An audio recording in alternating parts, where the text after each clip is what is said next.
जय हिंद साथियों। तो आज की इस वीडियो में हम लोग बात करने वाले हैं एसएससी जीडी का जो है नया प्रैक्टिस सेट, जो कि आपके एग्जाम के लिए महत्वपूर्ण क्वेश्चन बनते हैं। ठीक है, उसके लिए यहाँ पे सारे सिलेक्टेड क्वेश्चन और इंपॉर्टेंट क्वेश्चन करने वाले हैं इस वीडियो के अंदर। और इस वीडियो के अंदर आपको बताएंगे दोस्तों कि क्वेश्चन के अलावा एक्स्ट्रा चीज़ें जो भी बताई जाती है वो आपके एग्जाम के लिए ओरिएंटेड चीज़ें बताई जाती है। ठीक है, अगर आपको एसएससी जीडी में इस बार सिलेक्शन लेना है तो आप वीडियो को अच्छे से देखना और एक एक चीज़ आप ध्यान में रख के दोस्तों आप एग्जाम सेंटर में जाना। ठीक है, और एग्जाम सेंटर में जाने से पहले दोस्तों एक याद रखिएगा कि जितने भी क्वेश्चन हम आपको बताते थे उसका रिवीजन करके जाना, ताकि आपके एग्जाम में एक भी क्वेश्चन ना छूटे, चाहे वो कोई भी आप टॉपिक से हो। ठीक है, तो चलिए वीडियो को कंटिन्यू शुरू करते हैं। लेकिन इससे पहले बता दें दोस्तों, अगर आप हमारी ये पेड पीडीएफ लेना चाहते हैं, ठीक है, जो हमारे ये दिए गए व्हाट्सएप नंबर पर मिल जाएगा। तो जो भी बच्चे ये पेड पीडीएफ लेना चाहते हैं, क्योंकि इस बार है एसएससी जीडी में जो है सिलेक्शन वाला पीडीएफ है, और ये पेड पीडीएफ अगर आप ले लेते हो तो आपका सिलेक्शन जो है दोस्तों 100% होने की गारंटी है इस पीडीएफ से। ठीक है, अगर ये पीडीएफ ले लेते हो तो। ठीक है, बाकी दोस्तों यहाँ पे बताएंगे कि जो भी बच्चे हमारे एप्लीकेशन से लाइव क्लास करना चाहते हैं तो वहाँ से लाइव क्लास करके ये पीडीएफ जो है वहाँ पे फ्री से ले सकते हो। ठीक है, अगर आप लाइव क्लास करते हो तब मिलेगा आपको फ्री में, अदरवाइज ये पेड पीडीएफ आपको ये दिए गए व्हाट्सएप नंबर पे पेड पीडीएफ लेके आप एसएससी जीडी में इस बार सिलेक्शन 100% ले सकते हो। ठीक है, अगर जिसको भी चाहिए दोस्तों ये पेड नोट पीडीएफ अगर आप लेना चाहते हैं तो आप ये दिए गए व्हाट्सएप नंबर पर आपको मैसेज करना है और ये पेड पीडीएफ आप लेके 100% सिलेक्शन एसएससी जीडी के अंदर ले सकते हो। ठीक है, चलिए वीडियो को काफ़ी देर ना करते वीडियो को शुरू करते हैं। लेकिन इससे पहले बता दें, अगर आप वीडियो पे नए हो तो वीडियो को लाइक कर लेना, अगर चैनल पर नए हो तो चैनल को सब्सक्राइब करके नोटिफिकेशन ऑल पे सेलेक्ट कर लेना, ताकि आने वाला ऐसे ही सिलेक्टेड क्वेश्चन एसएससी जीडी से रिलेटेड आपको टाइम टू टाइम मिलती रहे। ठीक है, चलिए वीडियो को कंटिन्यू शुरू करते हैं। सबसे पहले यहाँ पे पूछा गया क्वेश्चन कि स्लोप चाल या बैटर दीवारें किस सल्तनत के जो स्थापित की जो है प्रमुख विशेषता है। बताइए दोस्तों कौन से सल्तनत की है। मुगल गुलाम सल्तनत, या फिर आपका लोधी सल्तनत, या फिर आपका तुगलक, या फिर आपका खिलजी। बताइए दोस्तों राइट आंसर क्या हो जाएगा इस क्वेश्चन का। और आप इस बार 100% सिलेक्शन लेना चाहते हो तो वीडियो पे कंटिन्यू बने रहिएगा। एक एक पॉइंट एक्स्ट्रा चीज़ें जो भी बताते हैं, एक्स्ट्रा चीज़ें आपके एग्जाम ओरिएंटेड होते हैं। ठीक है, एक एक चीज़ें आप याद रखिएगा दोस्तों और सुनिएगा ध्यान से। ठीक है, इस क्वेश्चन का राइट आंसर की बात की तो ऑप्शन नंबर, अगर आप सी सेलेक्ट किए तो आपका बिल्कुल सही आंसर हो जाएगा ऑप्शन नंबर सी, बिल्कुल सही आंसर दोस्तों।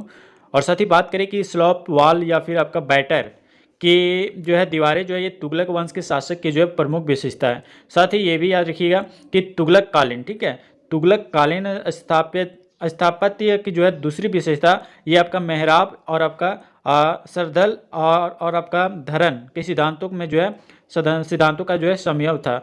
याद रखिएगा तो बहुत ही चीज़ें आपको बता रहे हैं इंपॉर्टेंट। और ये भी याद रखिएगा दोस्तों कि तुगलक काल की जो प्रमुख इमारतें कौन कौन सी थी। याद रखिएगा सबसे पहले जो प्रमुख इमारतें थी ये आपका बेगमपुरी मस्जिद थी। ठीक है, याद रखिएगा। और आपका क्या क्या चीज़ें थी दोस्तों, बेगमपुरी मस्जिद थी। और ये भी याद रखिएगा दोस्तों कि आपका आदिलबाद किला था और आपका 12 खंभा भी था। और ये भी याद रखिएगा कि काली मस्जिद था। और आपका क्या था दोस्तों, कोटला फिरोज था। और आपका जो है इमारतें, ये नाम जितने भी बता रही है आपके फिरोज, यहाँ पे तुगलक, यहाँ के तुगलक का जो है ये क्या था, इमारतें था। एक एक चीज़ें बता रहे दोस्तों, काली मस्जिद था, या फिर आपका 12 खंभा, आदिलाबाद का किला था, और दोस्तों आपका क्या था, कोटला फिरोज शाह था, और कुशक ए शिकार था, खिड़की मस्जिद था, सतपुतला था। इस टाइप से दोस्तों बहुत सारी इमारतें थी। तुगलकाबाद का किला था, गयासुद्दीन का तुगलक का जो है मकबरा था। ये सारी चीज़ें क्या थी, इमारतें थी। ठीक है, याद रखिएगा इतने सारी चीज़ें तुगलक वंश से रिलेटेड आपको इतनी सारी डिटेल बताएं। अगर वीडियो अच्छा लग रहा है तो जरूर वीडियो को लाइक करना, और चैनल पर नए हो तो चैनल को सब्सक्राइब करके नोटिफिकेशन ऑल पर सेलेक्ट कर लेना, ताकि आने वाला ऐसे सिलेक्टेड क्वेश्चन आपको टाइम टू टाइम मिलती रहे। बताइए दोस्तों यहाँ पे कि पातशाह नामक पुस्तक जो है किसके बारे में लिखी गई है। 4 ऑप्शन आपके सामने दोस्तों, बताइए सही आंसर क्या हो जाएगा। अकबर, जहांगीर, शाहजहां, या फिर आपका औरंगजेब। बताइए राइट आंसर क्या हो जाएगा इस क्वेश्चन का। पातशाह नामा पुस्तक जो है किसके बारे में लिखी गई है। एक एक चीज़ें बता रहे हैं दोस्तों, आपके एग्जाम के लिए मोस्ट इंपॉर्टेंट बनते हैं। बताइए इस क्वेश्चन का सही आंसर क्या हो जाएगा।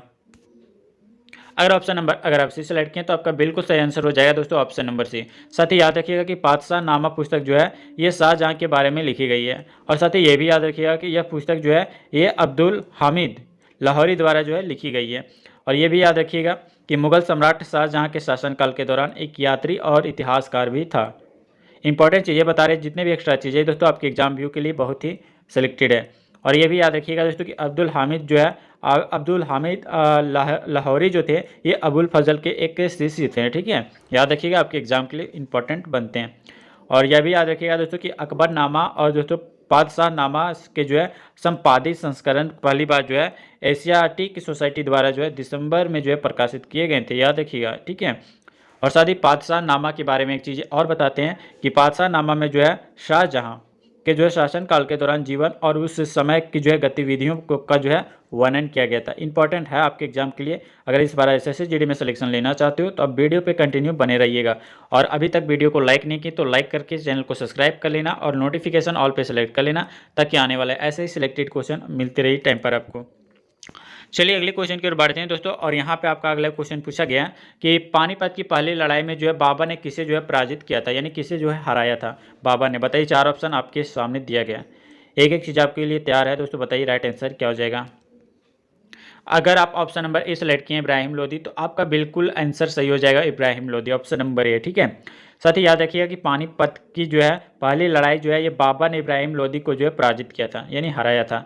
और ये भी याद रखिएगा कि यह जो है उन पहली लड़ाइयों में से जो है एक थी जिसमें जो है बारूद, आग्नेयास्त्रों और आपका मैदानी तोपखानों की जो है लड़ाई में जो है शामिल किया गया था।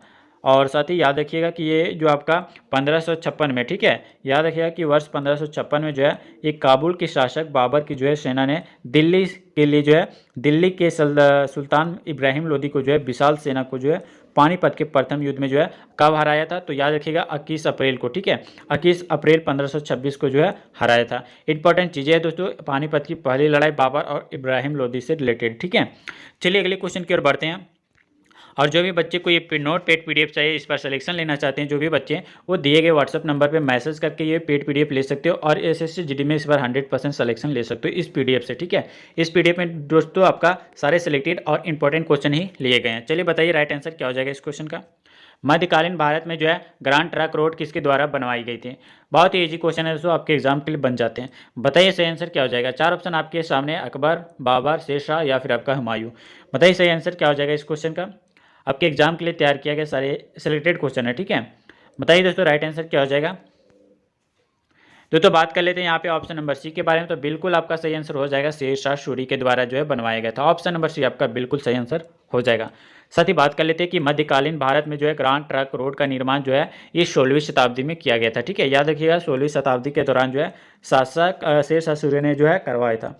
और साथ ही ये भी याद रखिएगा शेरशाह का जो है दूसरा नाम फरीद खान भी है, याद रखिएगा, शेरशाह का दूसरा नाम याद रखिएगा फरीद खान था। और साथ ही ये भी याद रखिएगा कि वह दक्षिण भारत को जो है उत्तर भारत से जोड़ना चाहता था, जिसके कारण जो है यह विशाल रोड का निर्माण कराया गया था। और साथ ही ये भी याद रखिएगा कि यह गंगा किनारे बसे जो है नगरों को जो है जोड़ता है, कौन, ग्रांड ट्रंक रोड। और साथ ही ये भी याद रखिएगा कि उसने जो है इस रोड के किनारे जो है प्रत्येक कोस पर जो है कोस मीनारें बनवाई है, ठीक है। इंपॉर्टेंट है आपके एग्जाम के लिए दोस्तों। ये रोड जो बनवाई गई थी ये दक्षिण भारत से जो है आपका उत्तर भारत को जो है जोड़ना चाहता था, इसीलिए ये विशाल रोड ग्रांड ट्रंक रोड जो है बनवाया था, ठीक है। चलिए दोस्तों अगले क्वेश्चन की ओर बढ़ते हैं। एक एक चीज़ आपके लिए तैयार किया गया है दोस्तों, ऐसे सिलेक्टेड क्वेश्चन आपको हर कोई नहीं बताता है, ठीक है। चलिए दोस्तों अगर इस बार सिलेक्शन लेना चाहते हो तो वीडियो को लाइक और चैनल को सब्सक्राइब करके बेल आइकन ऑल पे सेलेक्ट कर लेना, ठीक है। बताइए इस क्वेश्चन का राइट आंसर क्या हो जाएगा दोस्तों।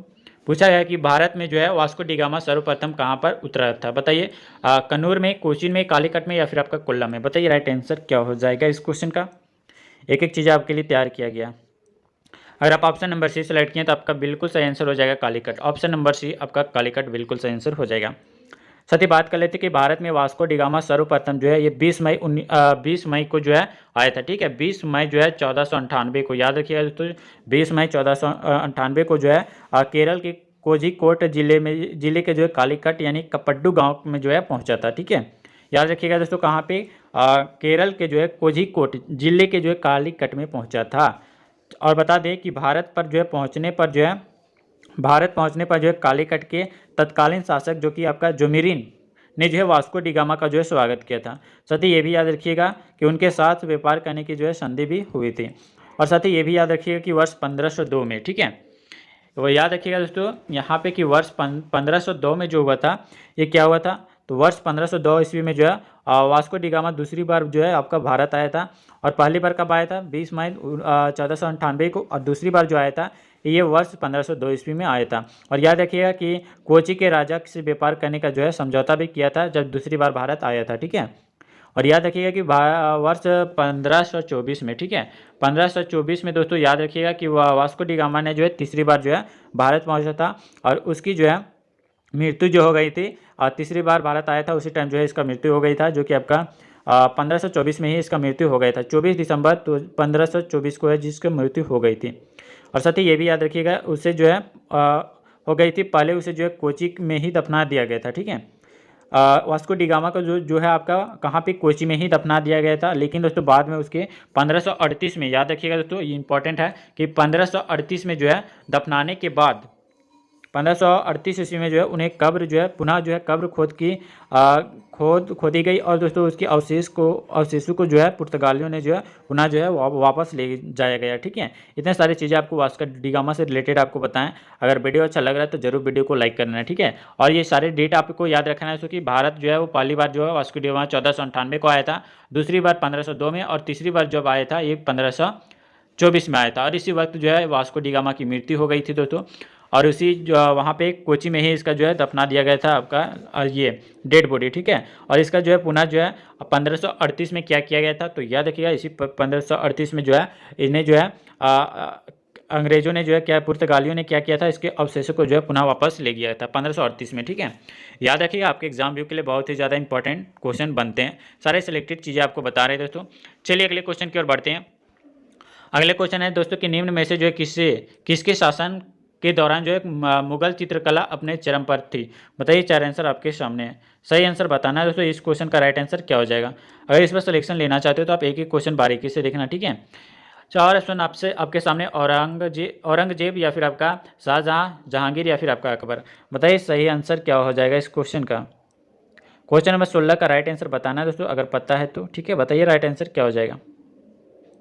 और ऑप्शन नंबर अगर आप सी सेलेक्ट किए तो आपका बिल्कुल सही आंसर हो जाएगा जहांगीर। ऑप्शन नंबर सी बिल्कुल सही आंसर हो जाएगा दोस्तों। कि यहाँ पे बात करें कि जहांगीर के शासनकाल के दौरान जो अगर बात किया जाए, यहाँ पे जहांगीर के जो है शासनकाल के दौरान मुगल चित्रकला अपने जो चरम पर थी। और साथ ही ये भी याद रखिएगा कि जहांगीर जो है ये स्वभाव से जो है प्रकृतिवादी था और दोस्तों जो वनस्पतियों और आपका जीवों के जो चित्रों को जो है पसंद करता था। इसके युग में जो है सबसे अनोखी प्रवृत्ति चित्रों के चारों ओर सजे हुए हाथियों का जो है उपयोग है, ठीक है। और ये भी याद रखिएगा दोस्तों कि जो कभी कभी जो है अपने स्वयं पेंटिंग के रूप में जो है विस्तृत होती थी, ठीक है। होती नहीं दोस्तों, होती थी पहले, ठीक है। लेकिन दोस्तों जहांगीर ने जो है पोर्ट्रेट चित्रकला के रूप में जो है प्रकृति पर जो है जोर दिया था, ठीक है। याद रखिएगा आपके एग्जाम के लिए इंपॉर्टेंट चीज़ें हो जाते हैं। चलिए अगले क्वेश्चन की ओर बढ़ते हैं। और यहाँ पे आपका अगला क्वेश्चन है कि चित्तौड़ में जो है विजय स्तंभ की स्थापना किसने की थी। राणा प्रताप, राणा कुंभा या फिर आपका राणा सांगा या फिर आपका राणा उद्यम, ठीक है। बताइए राइट आंसर क्या हो जाएगा इस क्वेश्चन का। दोस्तों अगर आप वीडियो को लाइक नहीं किए तो लाइक कर लेना, अगर चैनल पर नहीं हो तो चैनल को सब्सक्राइब करके नोटिफिकेशन ऑल पे सेलेक्ट कर लेना, ताकि आने वाले ऐसे जीडी से सिलेक्टेड क्वेश्चन आपको टाइम टू टाइम मिलती रहे, ठीक है। इंपॉर्टेंट क्वेश्चन आपको करवाया जा रहा है दोस्तों, जो कि आपके एग्जाम व्यू के लिए बहुत ही ज़्यादा इंपॉर्टेंट बनते हैं। और जो भी बच्चे को ये पेड नोट पीडीएफ चाहिए तो ये दिए गए व्हाट्सएप नंबर पे आपको मैसेज करना है और मैसेज करके ये पेड पीडीएफ आपको ले लेना और इस बार जो है 100% एसएससी जीडी के अंदर सिलेक्शन लेके ही रहना है, ठीक है। 100% दोस्तों ये पीडीएफ आपको सिलेक्शन तक पहुंचाएगी। चलिए अगले क्वेश्चन, और इस वीडियो बताइए दोस्तों इस क्वेश्चन का राइट आंसर क्या हो जाएगा। अगर आप ऑप्शन नंबर बी सेलेक्ट किए तो आपका बिल्कुल सही आंसर हो जाएगा Rana Kumbha. Option number B हो जाएगा राणा कुंभा, ठीक है। साथ ही याद रखिएगा कि चित्तौड़ में जो है विजय स्तंभ की जो स्थापना ये मेवाड़ नरेश राणा कुंभा ने जो है कराई थी, ठीक है। याद रखिएगा कहाँ पे दोस्तों, चित्तौड़ में जो है विजय स्तंभ की जो स्थापना मेवाड़ नरेश राणा कुंभा ने जो है कराई थी, ठीक है। और साथ ही ये भी याद रखिएगा कि इसकी स्थापना जो है ये राणा कुंभा ने जो है महमूद जो है खिलजी के नेतृत्व में जो है मालवा की सेना पर जो है सारंगपुर की जो है लड़ाई में जो है विजय के उपरांत में कराई थी, ठीक है। और साथ ही ये भी याद रखिएगा इसे स्मारक के रूप में जो है 1440, ठीक है। याद रखिएगा दोस्तों इसे स्मारक के रूप में 1440 से लेकर आपका 1448 के बीच में जो कि आपका मध्य में जो है बनवाया गया था, ठीक है। एक एक चीज़ आपके लिए बनाया गया है दोस्तों आपके एग्जाम व्यू के लिए, ठीक है। जितना भी एक्स्ट्रा चीज़ आपको बताया जा रहा है वो आपके एग्जाम के लिए बहुत ही ज़्यादा ओरिएंटेड बनते हैं। चलिए अगले क्वेश्चन की ओर बढ़ते हैं। और यहाँ पर आपका अगला क्वेश्चन पूछा गया, हुमायूं नामा जो है ये किसके द्वारा रचिता गया है, ठीक है। आमिर खुसरो, अकबर या फिर आपका गुलबदन बेगम या फिर आपका हुमायूं। बताइए इसका आंसर क्या हो जाएगा इस क्वेश्चन का। बताइए दोस्तों इंपॉर्टेंट है आपके एग्जाम के लिए, बहुत ही महत्वपूर्ण। बताइए राइट आंसर क्या हो जाएगा, हुमायूं नामा किसके द्वारा रचा गया। चलिए बताइए दोस्तों, अगर आप ऑप्शन नंबर सी सेलेक्ट किए तो आपका बिल्कुल सही आंसर हो जाएगा गुलबदन बेगम। ऑप्शन नंबर सी बिल्कुल सही आंसर हो जाएगा आपका दोस्तों।